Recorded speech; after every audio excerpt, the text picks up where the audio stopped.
I'm Jyotsna. I'm an actor, activist, and writer.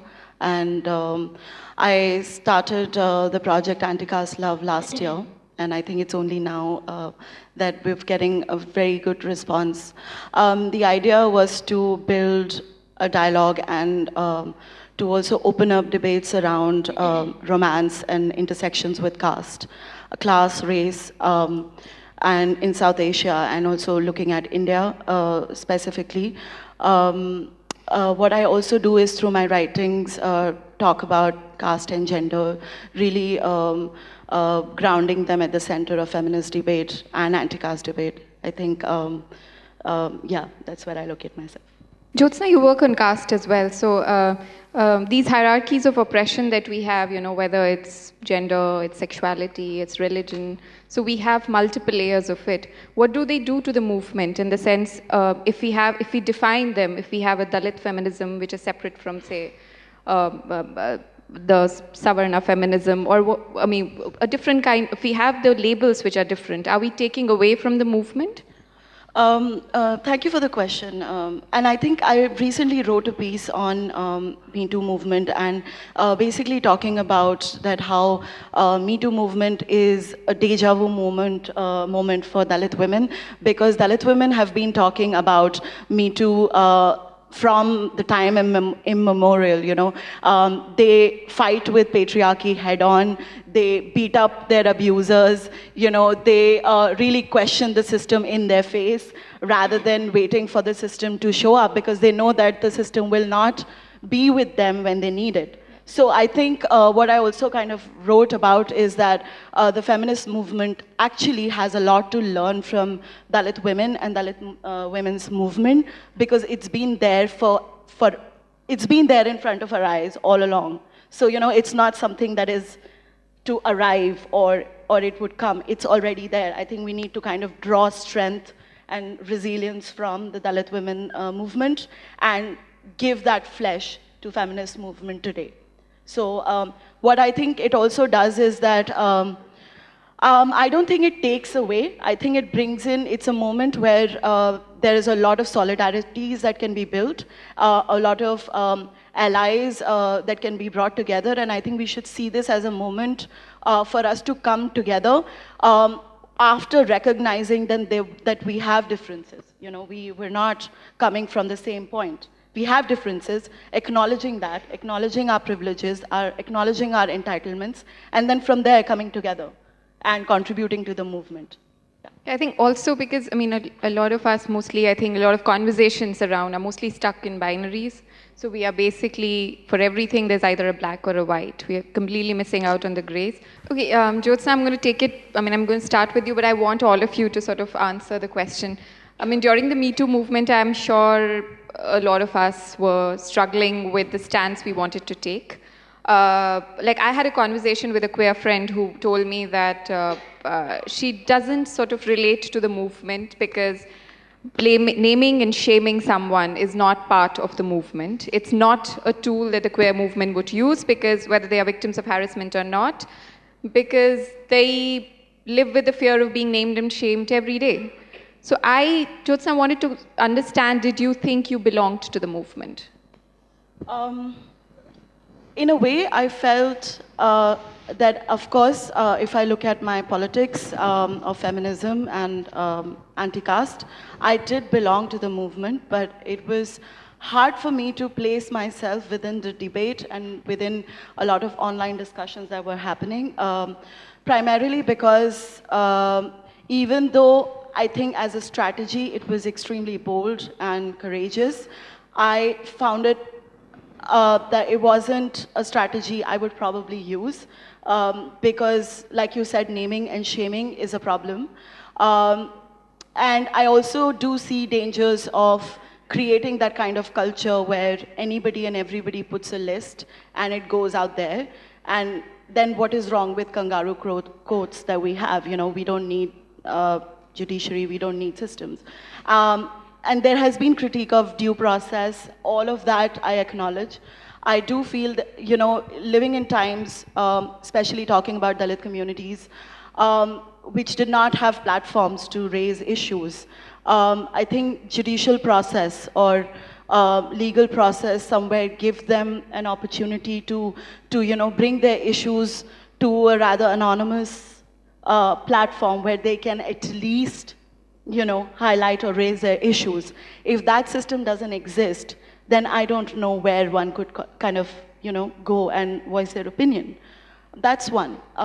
Secondly, I also feel, so as part of the collective that I started with an artist and curator, Vidisha, it's called SAIF, we worked on something called Tools for Care, which was essentially to talk about the idea of bringing self-care within the activist space and kind of, you know, looking at self-care, which is so monopolized and hegemonized by the capitalist notions.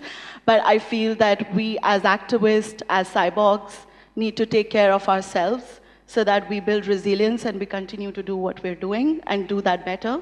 Because a lot of times our personal anxieties and fears and unresolved traumas have an impact on the kind of work we do, or you know, our politics or strategies that we want to build. Because there is that trauma that is arose somewhere and we're in conflict with it and we don't know, we haven't addressed that. So, and we go ahead with it and we put it in our professional, you know, public space. And that creates a different kind of trauma within the activist space as well. So the idea to bring mental health and self-care at the forefront, I think it is important to kind of look at those ideas as well. So yes, I mean, I think I did see myself, but I did feel that that debate has to happen from a space of strength, from the space of where we're trying to build something, finding solutions, because blaming and shaming is something that government does. And if we're doing the same, I don't know how we're different, right? Jyotsna, Nidhi brought in this point about what if the accused is from the, you know, what if the accused is also a man with disability. I think a lot of Dalit literature also talks about what if the man is a Dalit man, and are we doing injustice to the movement, to the Dalit movement, while also like at the same time wanting rights for ourselves. And I think I agree with Nidhi and, you know, the nuances that she's brought. Just adding to that couple of points. One, when somebody says that I don't believe in due process and I don't care about due process, I think it's a very privileged position to take because you feel that you don't need due process. It doesn't mean other people don't. No matter how flawed that system is, if we don't continue to work and rework and really reshape this due process and the system, and I think our focus and our work should be on really strengthening that due process rather than creating a culture of naming and shaming, because for me that's not constructive. And personally, I'm all up for anybody in the room or for myself to stand up and say, this person harassed me or that person harassed me. Individually, I think everyone has a right to and must, if that's what bring them solace and if that's what bring them peace. But I think when a stranger puts up a list, I think there is a huge responsibility on the person and on the larger body of people contributing to it, because it's not just about putting the list, right? I think it's a moment of vulnerability where I've opened up for the first time about my really intimate experience, and I don't know what's going to happen to that piece of information. And where is that information going? And what's happening to my experiences? Like, I'm not sure if my experiences are safe. You know, is there a plan to use that vulnerable moment to create something? Is there a way forward?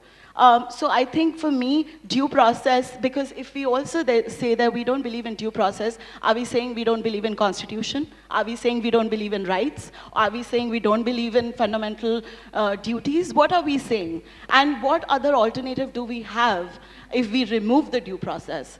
You know, I think the debate has to be about constructing something and really constantly engaging, because, you know, women in Chhattisgarh or women in rural areas, what other platform do they have? They can't go on social media and say, this person harassed me. They need a police station, even if that is flawed, you know. Even if there is a police person who harasses her, at least there is that platform. And how do we, you know, create those gender sensitivities and caste and religious, you know, sensitivities into those systems? That is the work we need to do, personally, I feel. So I also think that when, you know, it's interesting when we talk about a lot of, in the list, I also feel there are a lot of people that we all personally know, right? We have personal equations with. And some of them are not people just walking on the road. They are people who've done solid work. You know, they have demonstrated politics. They have really contributed to the social change. And when people like those show up on the list, it's great, they do, but I just don't know where to go from there, because should I just completely throw away their contribution? Or how do I not engage with them? And I think it's also, you know, what Meena pointed out, that that culture, it's about what kind of culture we are creating. And is that a safe space? Are we creating safe space which is mandated by the Constitution for all of us? So we have that. And I think really upholding the spirit of Constitution is important. And I think it kind of, I don't know where to kind of go with that, because yes, like what Nidhi was saying, that, you know, when you're saying that somebody who's disabled harassed me, or a Dalit man harassed me, or, you know, Muslim man harassed me, that brings in very different kind of debate. And I think we cannot have a very simplistic argument there about this person harassed me, because the person is coming from a certain caste, class, location, right? And I'm not to say that that moment of harassment or abuse is undermined, absolutely not. And I think that should be brought to the attention, but how are we doing that is important for me. You know, today we have the ideas of masculinity has become very translucent, and, you know, we have men's rights activists, and we have incels and whatnot, and I feel like that's one of the challenges that we have in front of feminism today, because I think masculinity is in crisis, and, you know, it's because of that you see incels, and, you know, I don't know if people are familiar with incels, but yes, so, and then you have women who are also men's rights activists, and I just don't understand what that means. Sure, men have rights, but feminism talk about rights of men and women. So it's not that you need a separate men's right. You know, so I think like there is a lot of gap in terms of how we understand feminism. So we need to probably, in coming years, I don't know, decades, engage more about really learning and teaching what feminism is to women, men, everybody, and, you know, people from LGBTQI, everybody, so that there is an understanding, there's a perspective about what feminism really is. And that's one. And I think another important aspect that I feel is missing is to take back all the discussions into our personal spaces, into our families, into our relationships, and really having conversations there. Because I feel it's easier to talk on a platform like this, in society at large, but those discussions are so much harder to have it with friends, lovers, with your own families, and to really talk about what caste is, why is, Muslims and their rights are important, and, a lot of other those parallel conversations. We need to have it in our own personal spaces. And I think that is what is challenging. Another aspect I feel is, as women, as feminists, we challenge ideas of heteronormativity, or we try to challenge a different patriarchy, other notions. We're not questioning religion and caste enough in our own personal lives. I feel like we're not questioning religion at all and what it does to us, And this is not to go against anybody's personal faith, but I feel religion as an institution and caste as an institution, we're not questioning enough in our own personal spaces. So I think we need to do that, and probably, this is also my closing remark, that take back those conversations into your intimate personal lives and really trying to engage there, from there build what can be done in larger society.